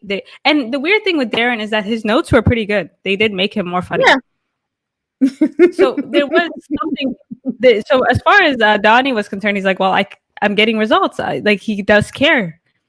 So the time that Darren invested, like he was kind of grooming him. So when going back to the first assault, like it's a very slow buildup, and they make it clear that he may have done it many times, but Donny just doesn't remember, which is frightening. And in terms of why did he go back, I think with men, like I've heard victims describe this, where sometimes like something happens and it's almost like they go back. Like some part of him almost wanted to prove that, like something about Donny is always like, well, I was in control of the situation. Like there is, like he does shame himself a lot, and he does like he doesn't put a lot of blame on Darren, which I thought was interesting, because the way he rationalized it in his brain is like, well, I went back, so clearly something in me must have wanted to go back. So I do think that he was manipulated by Darren. I think he really kind of made him feel like, I have your career in the palm of my hands and I can destroy it as well. Like there was that kind of weird threat. Now, why did he go back? I think it was to try and regain control. I think the first time he was shocked. And then he kept going. Like I think he thought, like I when people go back, it's always like, because before the assault, it's like, why are you taking the drugs? Because I understood the drugs. I understood the drugs the first go around, because it was just because he already showed, once again, that grooming and in the bathroom, and it's like, you want to do a line. It's just like, oh yeah, like nothing happened then. I'm just showing him, I'm down, I'm cool, we're friends, I can hang, I can, take I don't know, it was acid or whatever. Like he like all kinds. It was like, okay. Yeah, I can I can take things with the best of them. Like I trust this person. Even I can do be friendly and do a couple of drugs. And I'm gonna read this comment because I had I think I thought about that. It says I was thinking Darren was sus when he seen him and how close he got to him so quickly. Yeah, there's this. I thought with their interactions and once again getting into masculinity. If you're unaware. When they're first hanging out, it does look like they're dating. It does, because they're always dating. Yeah. It looks like they're dating, and it's just kind of like, it's like, because and then we don't know. I don't know at this point, because we've already met Tony and the whole trans situation. We didn't. I was like, has he had any? But he makes it very clear. This is, he hasn't had any experience with men prior to this. So the fact that they were interacting and it did kind of look like they were kind of dating and kind of sitting close. And it's just it was that fine line between business and them kind of being more on romanticizing the situation. But I think Darren, of course, had his motives and he was, grooming him in a sense. But I felt like, Donnie was just he was just so enamored and amazed to be so close to this star that he was just, googly eyed, and it wasn't, anything sexual. And then this was also somebody that he felt like he could trust, because you gave me so much success before that one time in that one bar. Yeah, can we make that happen again? This could be my big break. And just maybe, of course, assuming that this person has the best intentions. And of course, he absolutely did not. Oh, God, this was so hard to watch. Go ahead. It's interesting because the whole thing, like they're dating, because he was really addicted to those drugs after some time. Like it did feel like he had a serious drug problem. So I was like, maybe that's why he's going back. Like he wants more drugs. Like he was really out of it, and he was taking some hard drugs. It wasn't just like a little bit of this. Crack, it's like heroin, he had some meth. It was, some acid. I was like. Eventually that was a draw also, like when he's with the girlfriend, and he's like, I gotta go, I can't. He's like, so you're gonna, and she's like, I gotta go, like, I gotta get my drugs. you gotta go hang out with this man and do drugs, like that's more important than what we have going on here. So we can clearly see, which begs the question, everybody's just keeping these people around. When we figure out what all transpired with him and the fact that he's still living in the home with the mom, I was like, what kind of charm does Donnie have over you people? But yeah, and he's not funny. It was just really, really. Let me see. Hello, Context Matters. How are you doing? Hid an episode and a half. Interesting but weird. Not my cup of tea, but from what I'm gathering, the dude has a plethora of issues himself. I wouldn't be surprised by that. Context, because I know you love a good, movie or a good show. I don't know. You said an episode and a half. I felt like this was a very transcending show, and not like something I've seen, familiar but uniquely its own. I really enjoy my time with this show. So if you wanted to, I would give it a little bit more time. This grabbed me episode 1 personally. Yeah. it grabbed me episode 1. But I was like, this is good. Let's see. There is a twist, and he's the stalker. Yeah, that's what it gives right off, especially with the trailer. If you only watch so much, but this is way more than just a stalker story. That's the after a while, that's the surface level issue, the situation of of the stalker. Let's see. I just finished the show. I was very annoyed by Donnie's lack of setting boundaries until I got to the episodes of his backstory. I was very sad seeing how desperate he was taken advantage of. Oh yeah, you have narratives about him, and then we get to this, and it's just like, oh, everything starts, clicking on all cylinders, and you're like, this was happening. He was behaving this way with Martha because of this. Like he had been through so much prior to him meeting Martha, and just this contributed to that. But him returning and the drugs, and waking up, and oh God, it was just so bad. And I was this close to breaking down once he actually has confirmation of, because he knew things were happening, but when he has the anal confirmation and he's hurt, I was like, and he's waiting out there, and I was like, oh my God, get the hell out of there! Like, and he's waiting out there with that towel, and it's just like he embraces him, and he was so calm. He was so calm. He knew that he could do these things to him, and there would be no repercussions. He was so comfortable. He was so comfortable. Going back to why he goes back, like I also don't think he was that confident in his comedy, because by the end he doesn't want to be a comedian anymore. He's kind of like done with it. So I do think a lot of the reason he went back to is because he's like, well, this is my only break. Like my initial impression was that he really believed that this guy had the keys to the kingdom. Like he really thought this dude, because he mentions it. He's like, if I can just take a little bit, like I'm always like this close to fame, making him rewrite his notes, making him. So I also think the fact that he kind of knew he wasn't a good comedian is like, he's like, well, there's no other way. Like there was that kind of aspect to it. It was quite heartbreaking. It's heartbreaking, but it just gives, I'm like, there just has to be something. And I want to know what it is for him to feel like it was okay to allow these things to happen to him. Like there's something, as far as, self-worth internally wrong for him to be able to be preyed on in this way and keep returning. Yeah. I was like, so nothing, maybe he just didn't want to put those things in there. Maybe this is, the cohesive story that he wanted to tell, but I just feel like something's missing. Because he's just such a broken person right off the bat, even, just arriving and the ambitions to be a comedian. We can have those ambitions, but he's so desperate. There's a difference between, being desperate for fame and I'm going to do whatever I got to do to succeed. And then there's this. Yeah. There's this. Like, now we need a story for Darren. Like, it's like, why did you? Yeah. Like, it couldn't have been that one thing in the bar.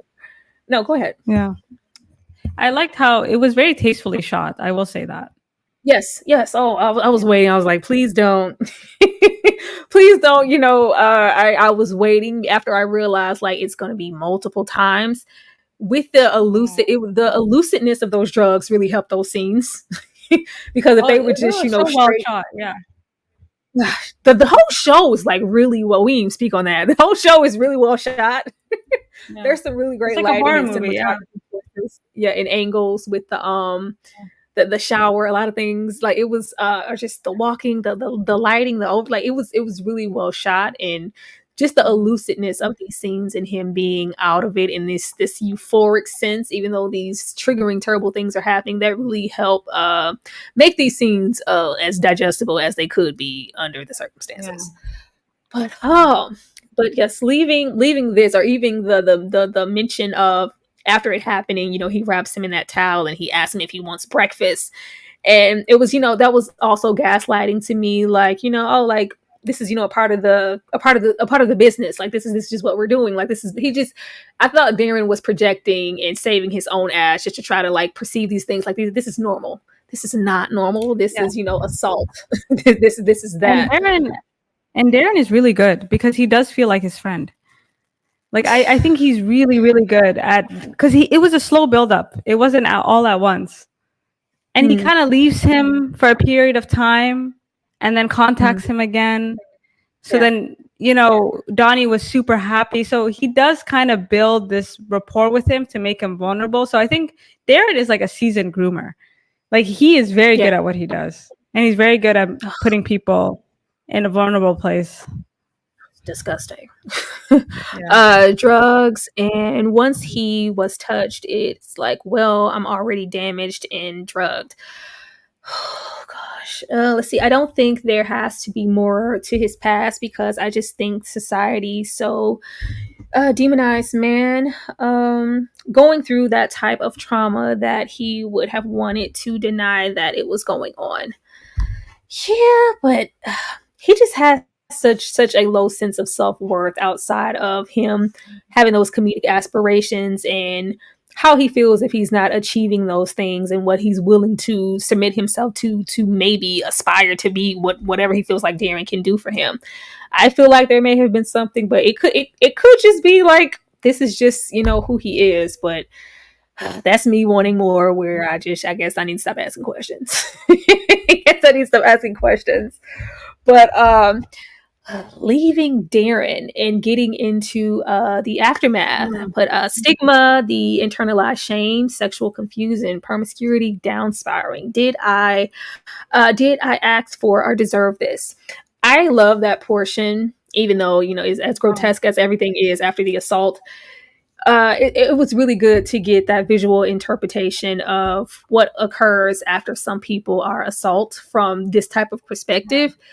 It was so bad and hard to watch, but I was like, this is the main question that you get when everybody just feels like people maybe digest assault differently, but there is this aspect, whether you want to admit it or not, of, did I deserve this? Did I do something to bring this on? And if so, then we go down and tread the pit stops of, oh, what if I deserve this, then I don't deserve, much more. I'm going to, just be completely depraved and allow people to do whatever with me at will. And we just see him just completely break. How did you feel about those scenes? I felt like this part really reminded me of I May Destroy You, because in that show, after she's assaulted, she goes through this downward spiral where she's actually assaulted again. Yeah. And she kind of has this thought where it's like, well, maybe I do deserve this, or maybe I am asking for this. And so he's kind of going through the same confusion where he's putting himself in these incredibly dangerous situations. Yeah. To almost like disassociate. Like he talks about wanting to separate his body. Like if he can just kind of detach from it, all of this would go away. Yeah. And it was very realistic, because with any kind of trauma, most victims, like, you blame yourself. What could I have done differently? Why did I do this? Why did I do that? You don't really blame the person who does it to you. It's always you. And this part, as heartbreaking as it is very true to life. And so you end up kind of doing things to almost, because he talks about like, I put myself in all these very dangerous situations that it almost excuses Darren. Yeah. It's he's trying to, so he's almost like that autonomy over his body. Like, well, if it's going to be, it was my choice this time. I'm allowing these things to happen to me. Like, I'm wanting to have, more control, take back some more control over the situation. But you also have him, not so much the promiscuity, because I think we see that reflected a lot. The sexual confusion of it, I was so glad that was present here, because I just really don't feel like that gets talked about, especially when we are getting into men and that question of, well, what am I now? And I've had these things take place with my body from another man. Does that make me bisexual? Am I gay? Do I prefer men? And then it's not even just a mental conflict. You have him subjecting himself to, male corn, because you can't say the P word. And, finding that it takes other things to get him sexually aroused that weren't really necessary before the incident happened. I was like, this is so layered and so good. This is so layered and so good. Oh man, like, yeah. I'm glad the sexual confusion was very important. Because No, go ahead. The sexual confusion part I thought was so important, because it kind of leaks into his relationship with Teri. Yeah. And he kind of goes out of his way, because a part of the shame when something really bad happens to you is that you start to reconfigure your own identity. Like he's so destabilized by what happened that he's not even sure about anything anymore. And so he's going through these, he kind of puts himself through this torture almost. Yeah. And I think, it's unfortunate, because when he goes on that trans website, it's almost like he's trolling the website in a lot of ways. Yeah. Like, it's like he's looking for any outlet to work out whatever's going on inside him. And he doesn't do it in the best way, but it's very realistic. It is. It is. The show, for all of the it feels, and it's a crazy show, but it feels really grounded in a lot of ways, where it was grounded really, really where it needed to be. It was grounded and surreal at the same time, but it didn't feel just so outlandish to go like, no, this felt really on brand when we get into the character we have followed thus far, and the whole situation of why I love when he says, it took me so long, to get here, and it took the 6 months, but how does it look that I'm in here to report Martha when I couldn't even report that this man did this to me? I was like, oh, that was so good. That was, so good. I was just really glad that was acknowledged, and we just get here and it just clicks as far as everything that we had saw. It was validated, and I went from questioning him so much about just the relationship with Martha just felt so minuscule all of a sudden when we had, devoted so much focus to that for several episodes. And then it was just like, oh, I couldn't even, I had forgot all about Martha. Yeah, like, to be honest, like going back to what you said earlier, like the scenes when he is going down that rabbit hole, he's not enjoying any of the sex. He's like a sex addict. And people think sex addiction, like, it's pain. It's like you're having sex, but it's not enjoyable. It's like it's a very, like, sex addicts go through a lot of pain. This is not an enjoyable thing. So I like the depiction of it, because you can see it in his face, and you could see it in everything that he was doing. Yeah. That he was just like, this was not about pleasure. And anytime someone wanted to give him pleasure, he was like, no, Yeah. Yeah, it was just this Yeah. disassociation, just trying to disconnect from the assault. And then when we actually get with the likes of Teri, who does have emotion, who does care for us, we are not able to perform because we've spent so much time, disconnecting from this. And then the only way that we can be aroused is when we go back and reconnect with trauma, like Martha. It's like, how did you feel when he slept with Martha, or just that obsession with Martha? Because by the time that he is so-called moving on and he's filed the report and they're kind of treading, and I also love the aspect of that also, and kind of the double standard of the emails, and it was just like they needed so much proof, even with Martha's history, to even. They wanted so much just to even felt like, well, did she do this? Well, that like. Nothing was ever enough. And it was like, if the shoe was on the other foot and this was a woman coming in here to report a man, then this would probably be handled completely different. But just because it's me and, a man should be a man, there's so much toxic masculinity here in the show. Yeah, we need Martha, I guess, to put a foot through my face for you guys to give me a restraining order. Even if, he led her on, eventually Martha did far too much and we needed distance from her. But how did you feel the moment that we actually got that distance and he craved to have her back all the way down to eventually, hanging her curtains? Going back to what you said, so that when someone is assaulted, like the intimacy part is gone because he's so paralyzed, and for him to actually have a sexually satisfying relationship, he has to be honest with Teri, but he's not willing to do that. Because it's never going to come out. So that whole fantasy of being with Martha was just like trauma bonding, like in its finest. Because it's like, here's somebody that is just as traumatic as me. I don't have to open up because she already knows. Like, so there's no intimacy there. And I think he was so closed off. And a part of Martha's appeal was that. Yeah. I don't have to, I can disassociate with her. Disassociate together. I shouldn't have been surprised, because just all of those sincere moments of him, getting her at the bus stop and cleaning her nose and taking her to the apartment and making her tea. I was like, that part. I was like, that it was always there. So when we eventually hung those curtains, I shouldn't have been surprised, but I was surprised at the amount of trauma that he was under the influence of, that it took that for him to finally be aroused for his actual girlfriend, even if she was in hiding. What he said while he was having this fantasy was like, when she's like, oh, I can tell something happened to you, or something along these lines when they were together. So that's what he was turned on by. That she could see it. And I thought that was so disturbing that she said that. Yeah. I think the attraction was that Martha was one of the few people who actually knew exactly who he was.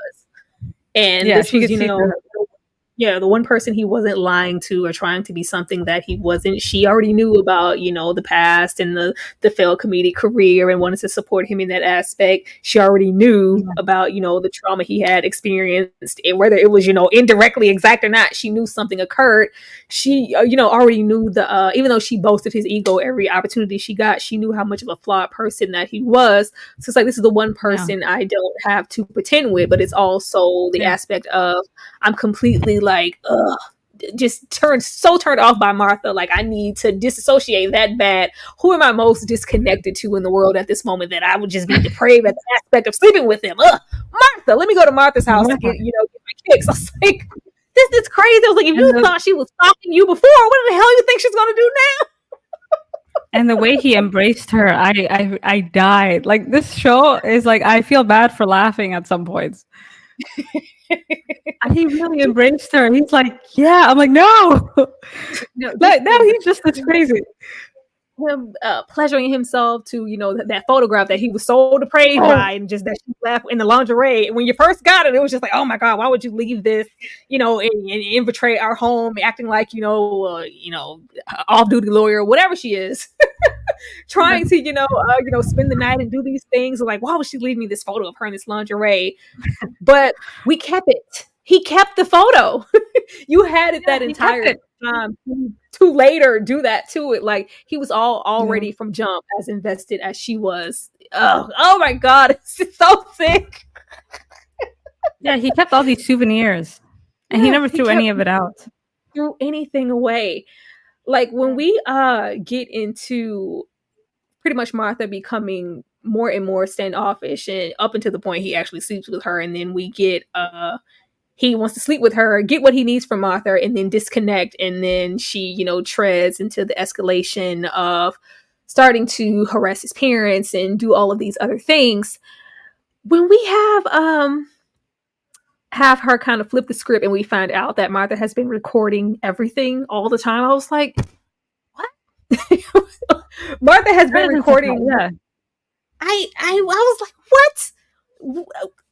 Like, when did that start? Because it was pretty early on in their conversations. It's just like she was expecting to get to it. Like she was saving it for later. She was saving it, you know, to incriminate later. It's like eventually, like she's been down this road so many times of stalking and just such a perfectionist at it. You know, let me kind of cover things on my end and record. You know, hey, it's not just me here being delusional. It's him. He's, you know, feeding into my need and wants to stalk him. Also, he's, you know, he's leading me on. And when he, you know, find out like, oh, she recorded everything, like, what? And it wasn't just that moment of him trying to incriminate, you know, meet me and I'm gonna hang them curtains, girl. And she was like, yeah. And he's, you know, trying to get her to incriminate herself and kind of use those same tactics. It's like, you know, I got her, you know, recording. I got her, you caught this one time so we could uphold this restraining order and you can leave my parents alone. And then she like Uno reverses his ass and she's recorded everything always. Like, how did you feel at that moment, and just the escalation of Martha eventually going after his parents to get to him? Yeah, so I think people in the chat box are at like the fantasy, like for me the part where he was sleeping with her, I thought that was total fantasy. That's how I interpreted it. How did you interpret it? I thought it was total fantasy that he was just imagining. With the relationship that it's so hard to tell for me.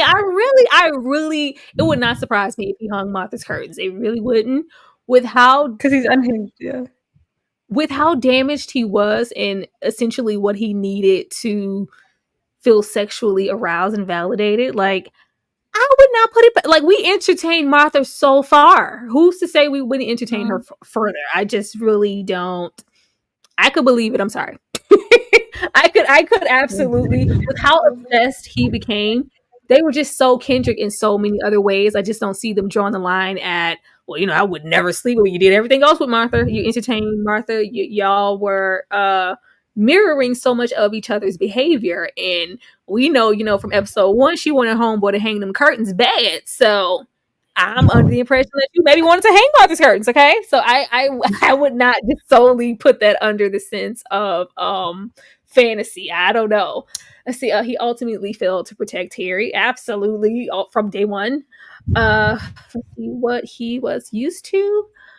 Let's see. He was sucked into the trapping of the good guy trope. Wait, he actually slept with Martha, or was it fantasy? I think he slept with Martha. I'm assuming you don't think he actually slept with Martha. Yeah, no, I took it as like, because when he was starting to like jerk off to her and stuff, like I thought like the fantasy of being with her was enough to stimulate him to get his groove back a bit. But because, you know, if he did sleep with her, I feel like she would have killed him.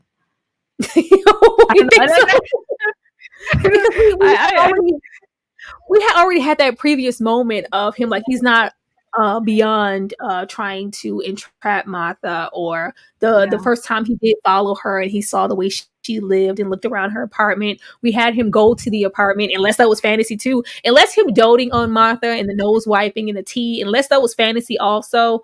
I'm led to believe that the actual sexual act was not fantasy. Like, because like why would we, you know, do those things and not this thing? We showed her sincerity and care in those ways, so who's to say that we wouldn't, you know, show them physically and sexually? I thought it was real.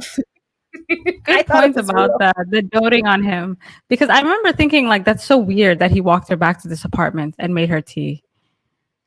I'm like, is this happening, or is this just him projecting himself as a nice guy again? Even Like, the nice guy thing, like it's one thing to be a nice guy, but we, kept entertaining her daily, talking to her at the bar for hours. We, every day, yeah. coming to the comedic shows, sitting having casual conversation with Martha, the talks in the restaurant, kind of date adjacent, paying for her dinner. Like, if we're able to do all of these things and then we take 6 months or however long to actually report her, I don't know. Y'all got me contemplating whether it was fantasy or not, but we just Now I have did to watch everything. that part again. Don't know. If we're going to say that those things were fantasy, then I am going to be convinced that every interaction we had him, like, beyond Martha being Martha, all of the sincerity and the care, looking out the window and, oh, she's sitting there, it's cold, and the tea and the coddling and, the care for Martha, I'm going to assume that was fantasy too, and something that he just wanted to do but never actually did. I don't know, y'all. Now I gotta watch it some more. You are right, because in terms of like going back to the Joker, there's so much about Donny that, because he portrays himself in a certain way, and yet he's egging her on. So it's like, but he looks okay doing it. So like, despite his actions, we still like him, and we still feel bad for him. So I think he has a way of narrating that, as you said, is very unreliable. Yes, and so we don't actually know. No, I don't know. I was so convinced that it was actual factual. That got me thinking something else. Ooh. Yeah, I thought it was like he was deep inside his own head at that point. But now I gotta watch it again. And also the audio recordings. The fact that I think the recordings, I think she learned from the first stalking, because she has history doing this. So I think from the beginning she has this deep desire. Like, for her, she was in a relationship with Donny. Yeah. In her mind. And maybe the recordings was a way, I don't know, with King of Comedy, when he was sitting in his apartment talking to himself with all these guests, we never see what Martha is doing in her apartment, but you get the sense that she's having full-blown conversations with Donny, like, with these recordings. So maybe in private, that's how she's keeping it going. Just the fleeting when he wanted to, that obsession that he had with the state that we have him in those final episodes, and how he feels once Martha is the back and forth with the police and the them kind of that whole thing. Like, was the situation in the bar fake too? Like, she was that fantasy, her bashing him over the head with the bottle. Like, there was just so many elaborate situations here that we could go, oh, this is all fantasy. That just that dilutes stuff for me when I go, like, just, I guess this once, like, he did the sexual aspect, like, that had to be fantasy, but nothing else was. That means a whole lot of stuff was fantasy, and maybe she was just this intense stalker, but they never had any interaction in real time beyond maybe emails or maybe text messages or something like that. And this is just how he internally and emotionally and mentally feels about the interactions that he has with Martha, but they never really it never really happened. It's so hard to tell, to be honest. It's so hard to tell. It's so hard to tell, because towards the end, his obsession, as you said, it becomes like he becomes as obsessed with her. Yeah. Like listening to all the recordings, jerking off to her picture. He even gets angry at the police when he finds out that she's actually going through the program and she's agreed to all the terms. Like, he's almost offended. He's like, really? She's not mad? She didn't get mad. She didn't give y'all any fight. She just said that she was going to stay. She didn't ask you about me? Like, he's just as crazy as Martha is. Yeah. And so his offense was a bit strange. Yeah. I think he's and he acts like she broke up with him. Like, the way that he took it was like, oh, she's over me? I'm not important anymore? Like,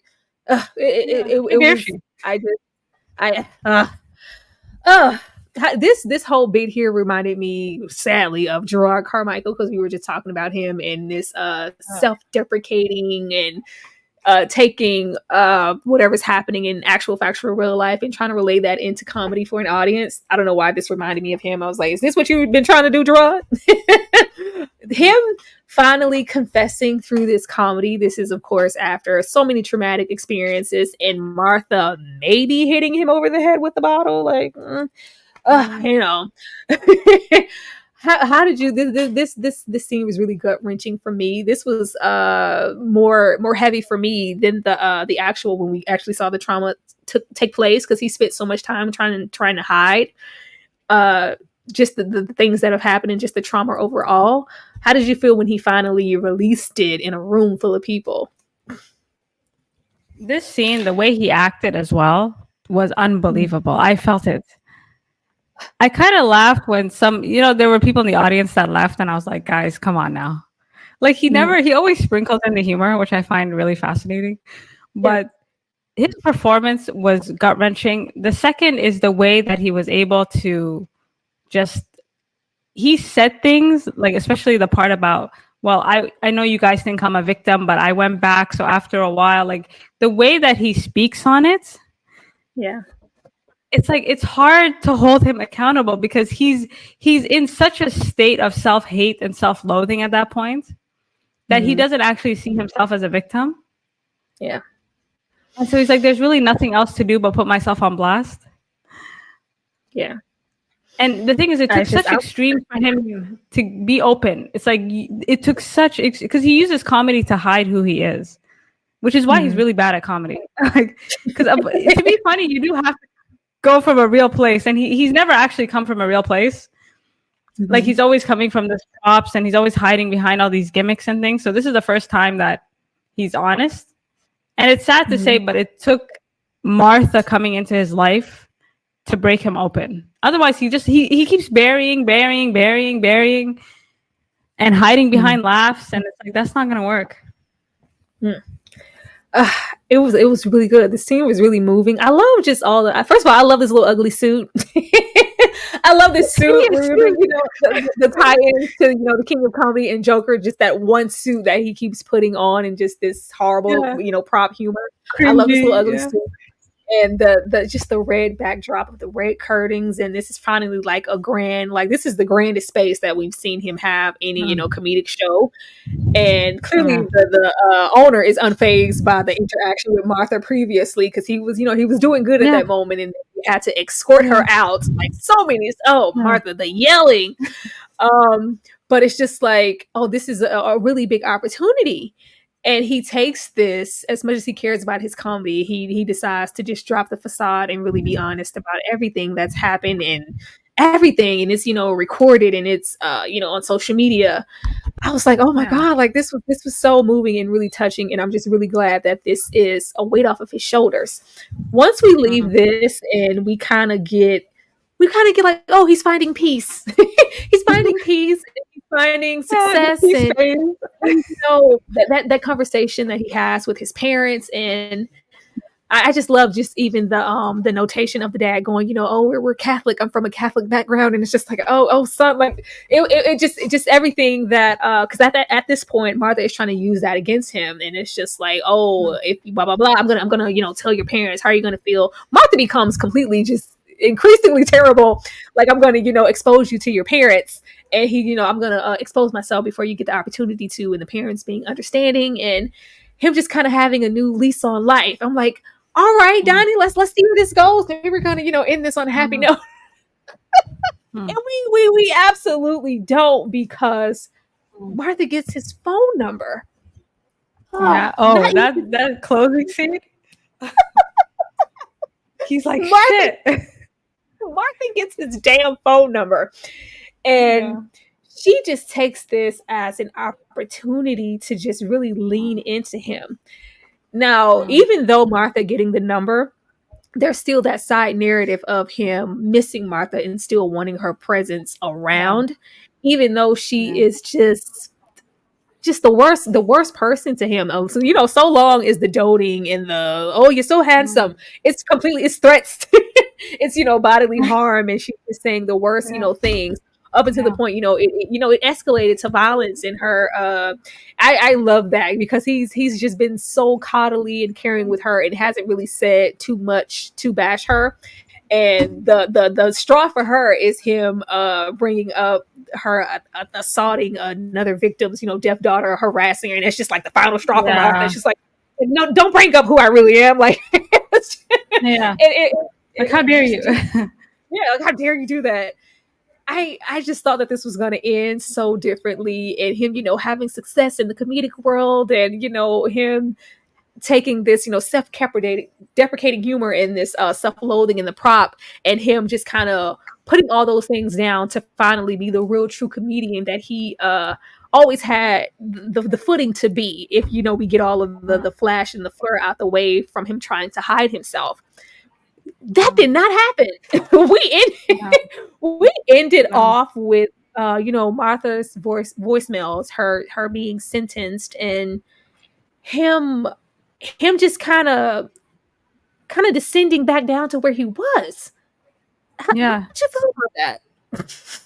Yeah, it's funny because after the breakdown, like that's the thing. When you get to the last 2 episodes, you do wonder where this is going, because there's a part of you that thinks he's going to put Martha on blast.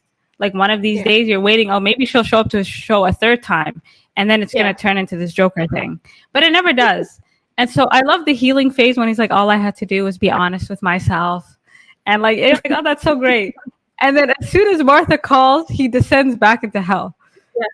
And didn't take much. I like how the show, like, his dad doesn't have to say much, but we understand from the conversation, like what happened to him. Mm-hmm. And so I thought it was interesting that he, despite the fact that he was able to open up and finally release, as soon as Martha comes in, he goes back down. Yeah. He completely undoes all the progress that he made, to the point where he becomes an obsessed stalker, like an FBI wall, like just trying to unpack her life, when he's like, she's more nuts than I imagined. I said, sir, why are you listening to these 100 voice notes? And he was really enjoying himself. Like he was crying. He was going through the emotions. He's like, damn, I miss her. Yeah. Yeah. It was so interesting, because you have these formulaic expectations, because it's like we've seen things like these scenarios, like you're just expecting, and every single time I expected one thing, the show gave me something else, which was really, really great and different. Yeah, him descending back in automatically to where she was, and the ex-girlfriend having to finally having a revelation of, oh, this is why you were this way in our relationship and standoffish towards me, because this assault occurred with you. I care about you as a friend, and once again, move back in with my mom. I was like, oh, okay. Okay. Because then Donny has put that family through a lot, but him just and it was a bit sad, because his relationship with Teri disintegrated at that point because of everything that happened. And so I know what you mean. We're waiting for these formulaic kind of endings, something explosive, like something is going to go down. But watching her go to jail, you do feel bad for her, because she just looks so pathetic and so sad. So sad. And you're like, and he looks so sad. It looks like he feels like, like, should I didn't want to, do this. Like, Martha didn't deserve this. Like, because he's looking at himself. He's looking, that Kendrick Spirit child. He loved Martha. I don't care what nobody says. He loved Martha. Like, you gonna throw her in jail? What about the program? Like, what about the program? Like, she stalked me, and we did, but it wasn't, wasn't that bad. Like, it and it's just like, well, now that she's gone, it's almost like, who am I without Martha? Like, what? Who were you before Martha? That's the question. Who were you before Martha? That's the thing. He's like, anything but looking at myself before Martha. Martha offered a very nice distractant. A very nice companion. And then I thought we were gonna just getting away from Martha. He's completely diving into all things Martha, that whole FBI, red string wall of Martha, all things her. And it's just like when he's listening to her, and he goes back to what I thought confront Darren. I was like, okay, this is the moment. I was sitting up like, okay, this is the moment where we get some closure, and we have this big eclipse of him changing and him kind of moving beyond Martha in the things that happen with Darren. He's going to go and hold Darren accountable and confront him. Maybe, kick his ass. I don't know, like something. No. I thought he was going to kill him or something. I didn't know where that was going. I thought somebody was going to die. This whole show, nobody died. I'm very surprised. Nobody died. Like he was contemplating something when he was sitting there. Like you get the sense that he wasn't even sure why he was there. it was just like I first when he didn't automatically like whip his ass or it wasn't giving confronting energy, I was like, okay, if we go through another assault and you came here for this because like this one aspect of he was kind of whatever he felt he deserved from Darren, the stalker or unsavory aspects of Martha, he kept those things hanging on because that was kind of a placeholder for just the grievances that he had with the Darren situation. And it was like, since this is gone and this is in prison and I'm just left with, these voicemails, I almost thought we were going to experience inexperience again. I was like, boy, I can't. I'm going to cut this off because I can't. But it's kind of almost like we did because he didn't. Darren is unchanged. He's unwavered. He's still comfortable. He's still just as, condescending and, that was so brave. Come work and the script is really good and it won't be like last time. And he just agrees to it. It's just like he didn't take back any power or any autonomy. It was like him getting hurt all over again. I was like, what am I supposed to do with it? I think the whole Martha thing, like it's almost like I really think when he went there, like he didn't even like when he took the tea from Darren, I said, "Sir, please don't drink that tea. Why? Don't drink anything in this man's house." But I think a part of him was like when Darren was like, "We should work together," like he kind of validated him. That was enough for him to back off because I think he was going through withdrawal, which is why he was listening to all those tapes where he was like, "I just need that Martha hit. Like I just need that you a star hit." But I did honestly think that when he went to Darren's apartment, he didn't even know what he was going to do. Like maybe he did want to assault him, but he didn't have it in him because it just felt like he was sitting there thinking like, damn, like, what am I doing here? It was so disturbing to me. And he's being so polite. Mm-hmm. And Darren is looking at him like, and Darren is very good at reading people. So maybe he was just like, let me tell this guy he's great so he'll leave. It just almost felt like if Darren in that moment offered him a drug again, he would take it. It did feel that way, yeah.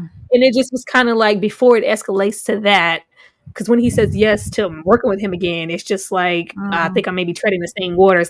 He like panics and rushes out the apartment as if he's in fear that maybe something's going to happen to me again. It's just like, what is happening? What is happening? What's happening? It was really... Go. Yeah, I think he was like really desperate. He was really desperate. He wanted that.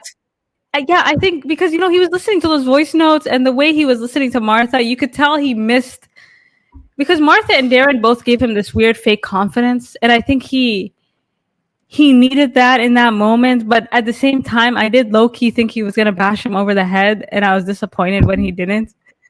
I was like, are we going to do something here? He's just so comfortable and so smug. I wanted him to be knocked down several pegs. I was like, Darren, I believe in you. You can do it. You've been through a lot. Like, I just thought you was just waiting for like the big bad villain to be taken down and for him to take back this autonomy and this power. Like, you don't have that control over me anymore. I know I'm going to be okay. I thought him venting and coming clean in his comedy and pretty much the whole kind of everybody knowing at this point because him the guys from the bar were there and it's like I don't have to have this facade or this mask up anymore, and I just thought that would give him some kind of comfort in a change in his perspective on his life. So when we have him kind of fall back into depression and the obsession with Martha and come back to here, I was like, what's wrong? What's wrong? That's why I kept treading back to it has to be something more than what we're seeing here because this is a really broken person. Movie they say I thought when he went back he was going to end that man's life. Me too. So God, I expected Darren to apologize, but he didn't. No, of course not, because in his mind he would never. I'm sure he has. Donny is one of many victims. I'm sure that that would be him admitting fault and that he did something wrong. The more he doesn't think he did anything wrong, the more he gaslights these victims, the more he can go on without anybody turning him in or or that's why he wasn't going to do that. It's about saving face and presenting an opportunity because it worked for me last time. Let me present one to you again. Hey, we should work together. It won't be like last time. He's, that's his saving grace to cover his own ass and as well as, gaslight the victim. And clearly it's worked several times. We are able to, do this to Donny, and we do see that he is not the first one. He's seasoned. But when he leaves out of there and the first thing he does is hits, play on, Martha's first voicemails, I was like, so we were not getting, I was like, oh, we're not getting. He was so hurt. His face listening to them. Like, oh, so I didn't eat Martha. I was like, Martha, maybe I'll visit her in prison. Like, I was like, sir, I need you to throw out these things. And he never listened to them before. It's only after she left his life that he goes back to it. Like, I'm clinging. And he never deleted them. No, he kept everything. Once he kept that photo of her that lingerie, I knew that he wasn't gonna delete those. And when we end off with him kind of in the same space, that's why Kendrick Spears, I don't care, same space as Martha. We're going into a bar. We just so happen not to have any money, and it's like, what, it's on me. I'll get. And he's listening to Martha, and she's explaining the meaning behind the baby reindeer. I was like, oh. That broke me. It was moving to me. I'm like, of course, Martha. Like, it was moving. The childhood toy. Yeah. Oh. It was just like she saw those same, fragile and those lighter aspects, those same emotions that she had for the childhood baby reindeer toy. I see those in you. Like, she cares and loves him and so much. Like, she cares about him so much, and he knows that, which is why he's listening to those tapes. And we just end off there. I was like, that's it. Were you satisfied with the ending? Going back to the baby reindeer thing, I think that's also the appeal of Martha. Like, this is someone that, for better or worse, would fiercely protect him. Like, he knows that she would kill Darren for him if he asked. Like, she has that vibe. So I think that's what he loved about her. Like, especially when you hear that she named him after a toy, that she would protect him and care for him forever, even though her way of doing it was super messed up. And so when he heard that, I think he was just like, is anyone ever going to care about me again? The way that Martha does. The way that Martha does. Like, and that bar scene, like that bartender, he was like, oh, hell no. He's like, this is your one and only on the house. I thought I was satisfied because I love a good movie or show where we finish where we started and they kind of subvert the expectation, and we have him now being the one, and it's the whole thing like, I felt sorry for Martha, now you have someone feeling sorry for you. You're the one coming to the bar without any money, crying and disheveled, and you have this bartender like, what, I got it, it's okay, you clearly need this more than I do. Like, let me help you out. And it just validated me feeling like him and Martha were one and the same.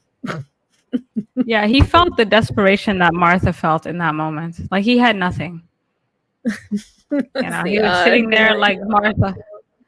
He was about to give it up to that bartender. He was like, yo, I might have to come back here. Oh, man. I was satisfied.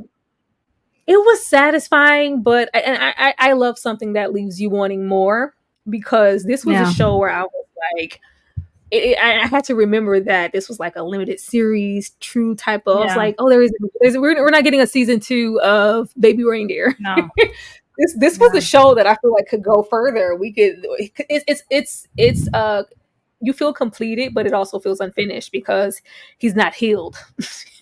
He's not healed in the end, and I think so many times we want stuff wrapped up in a bow and just like, oh, this is completed. I felt, I'm glad Darren. Oh gosh, no, Darren needs to go to hell. I'm glad Donny. I'm glad he's okay. I guess with him, we have to take the mental note that he is able to depict himself in these ways, the real life Donny. Richard is able to do these things. So clearly you would think he's okay now, but I'm like, physically, I need to see that you're okay. Are you going to do a little one-off situation? I just need to know. I would love to see something where we get the journey of him getting to the point that he can do this. I would like to see that personally. Yeah. Yeah. I think I froze. Did I freeze? Yes, it is. It is frozen just a little bit, but it might come Hold back on. on. Even, let's see. Okay. Let's see. Even if it doesn't, Uh, I'm gonna read this last little comment here. I see the parts of Martha that are supportive and protective are parts I liked about her. Yeah, it's some things to like about Martha, and then there's that other side that's trying to pull out hair and attack women and hit him over the head and do all kind of unsavory behaviors. Like Martha, the person is cool. Martha the stalker is absolutely terrible. But yeah. always watching. I am going to, even if you're frozen, I'm still going to give it to you regardless. I'm going to Okay. put your page and everything up here, your channel, where to find you, and let you tell everybody what you do over there and why they need to come check you out, and maybe some of the things that you have coming up on your channel. Let's see. Go ahead. Okay. Hold on. I think can you still hear me?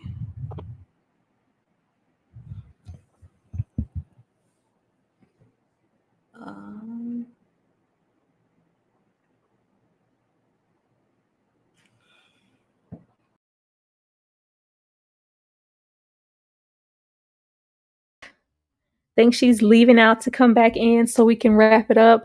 Y'all, I hope I touched on everything because I swear I tried. I tried so hard to make sure I touched on what I could. There was a whole lot going on in this show. So if before we exit out of here, because we're getting ready to end the live, just let me know in the chat if I missed anything, or did we any questions that you guys had about the show that I didn't bring up here. That would be absolutely awesome. But this was a lot to talk about, and I'm glad that we got through it, and it was in a cute 2 hours. A very, very cute 2 hours. Let's see, let me put this up here. There we go. You're absolutely back here. But I didn't even ask. I was asking the chat, but is there anything else that you wanted to bring up about the show that I maybe left out or didn't cover? I think, I was satisfied. I'm glad that we had it from the male perspective because, when women report, he went through the similar things, it's like, well, why didn't you report sooner? Why didn't you do this? So having him kind of go through what a lot of women already know was also really satisfying because it's like, listen, if you, that's why people don't report to the police. Yeah. Like when he minus the Darren thing. So I did like how vulnerable he was. And a lot of this was very hard to admit. But I think we do need more of that. So I think it's a must watch, to be honest. And a great companion piece too. I May Destroy You. I'm glad I watched it. I'm glad I watched something like I May Destroy You. This actually, because I've been in like a YouTube slump myself personally, and it's just, I love when things pique my interest, and it's just like I have to. It's not like, oh, let me just talk about this, the algorithm, and like, no, I need to discuss this. Like, this needs to be talked about. This was, something worth really, really talking about. But I did ask the chat if we, missed anything. Let's see, you guys did great. The show was so much. Yes, I tried to cover everything, y'all. I swear. I really did. Let's see. What's up, Movie Bay? Let's see. I tuned in late, but I'm gonna watch the replay. Did y'all talk about it being a true story that happened? Yes, at the very top of the conversation early on, we did discuss it. Please, if you are just getting here, or if you are catching this on the replay, like please run it back and start from start to finish. I feel like we did a damn good job of covering everything. I tried, y'all. But you have been like absolutely amazing. Thank you so much for just coming on and discussing this with me. I know this show was no easy feat, but I would love for you to tell the people where they can find you and a little bit about what you do over there on Always Watch. Okay, hello everyone. So my channel is Always Watching. I review movies and TV shows. Currently I'm working on a video about The Boys, and I'm very excited. Like I'll be covering a lot of TV and movies, so feel free to browse my channel. And thank you so much, Tyra, for having me. Absolutely. And remember, you guys, that is always watching. This is what her channel looks like. I will leave the link for her channel in the description. Like, she does amazing stuff. I see your video over here performing for Baby Reindeer. Now that we've gotten this out the way, I can actually go and watch it. I actually go and check it out. I see Poor Things here. There are, a plethora of I just love the scale of different things you cover, because you do these things, but you also do a lot of documentaries. I did start watching what Jennifer did. I need to finish that because I stopped watching it before it got to the juicy stuff, and I need to finish that. But this has just been great, and you guys should just definitely check out her channel. Oh, you did Past Lives? I need to watch that too. I need to watch that video. Another video on that, because it was like a panicked video upload because I forgot about it. But that movie is so good. There's so much to say about it. Yes, it is. Yes, it is. Absolutely. Yeah. But thank you guys so much for rocking with us for this full 2 hours. This has been great. If there is anything that we left out or anything you guys want to elaborate on, please drop down in the comments and share. You guys have been amazing in the chat, and you have been just a great guest. And thank you so much for being here. I really, really appreciate it. And it just feels so full circle that I met you on I May Destroy You, and it feels like we're finishing on I May Destroy You. I'm so happy about that. I feel like that too. Yeah. Thank you for having me, Tara. Absolutely. We will definitely see you guys next time, and you are welcome back whenever you want to pop in and talk about anything. Let me know, please. Good night, you guys. Good night, guys. Bye. Bye.